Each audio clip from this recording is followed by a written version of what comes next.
Assalamualaikum warahmatullahi wabarakatuh. Bagaimana kabarnya anak-anakku? Alhamdulillah, tentu semuanya dalam keadaan sehat. Sehingga pada hari ini bisa mengikuti pembelajaran IPS. Pada materi kali ini, Ibu Guru akan membahas mengenai dinamika kependudukan Indonesia.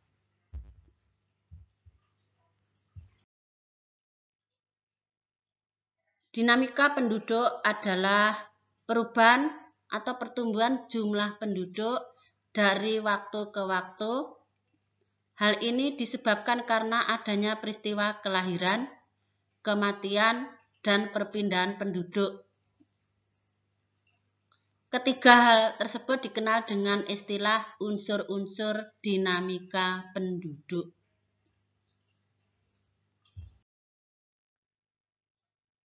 Satu, jumlah penduduk. Berdasarkan data administrasi kependudukan Adminduk per Juni 2021, jumlah penduduk Indonesia adalah sebanyak 272.229.372 jiwa, di mana 137.521.557 jiwa adalah laki-laki dan 134.707.815 jiwa adalah perempuan. Yang kedua, persebaran penduduk.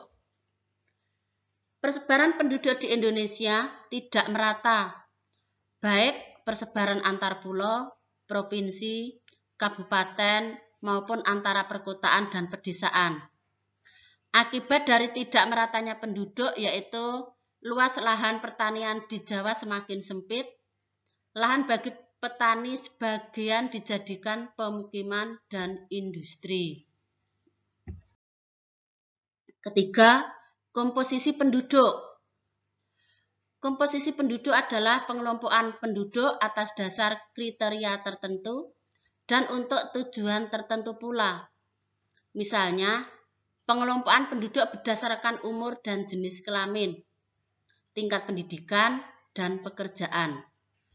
Komposisi penduduk menurut umur dan jenis kelamin dapat disajikan dalam bentuk piramida penduduk. Piramida penduduk merupakan bentuk penyajian data kependudukan, biasanya jenis kelamin dan kelompok umur, antara dua grafik batang yang digambarkan berlawanan arah dengan posisi horizontal.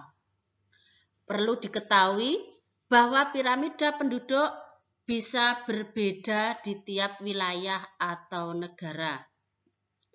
Namun tetap patokan dasarnya ada 3 bentuk, yaitu piramida penduduk muda ekspansif, piramida penduduk stasioner granat, piramida penduduk tua atau konstruktif.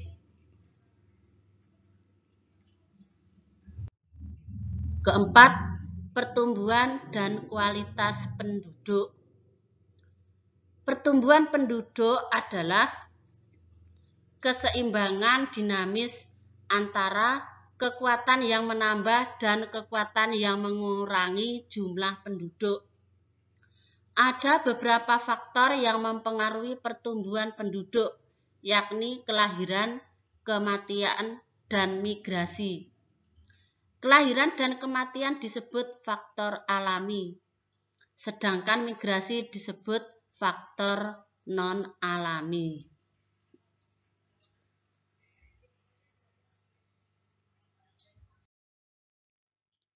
Kualitas penduduk.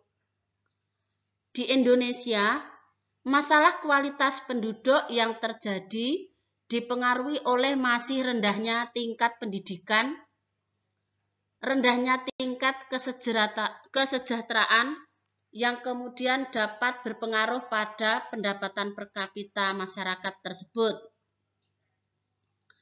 Rendahnya pendapatan per kapita dapat menyebabkan orang tua tidak mampu menyekolahkan anaknya, sehingga banyak anak yang putus sekolah atau berhenti sekolah sebelum tamat. Demikian materi kali ini. Apabila ada kekurangannya, saya mohon maaf yang sebesar-besarnya. Billahi taufiq wal hidayah. Wassalamualaikum warahmatullahi wabarakatuh. Jangan lupa ya, like dan subscribe.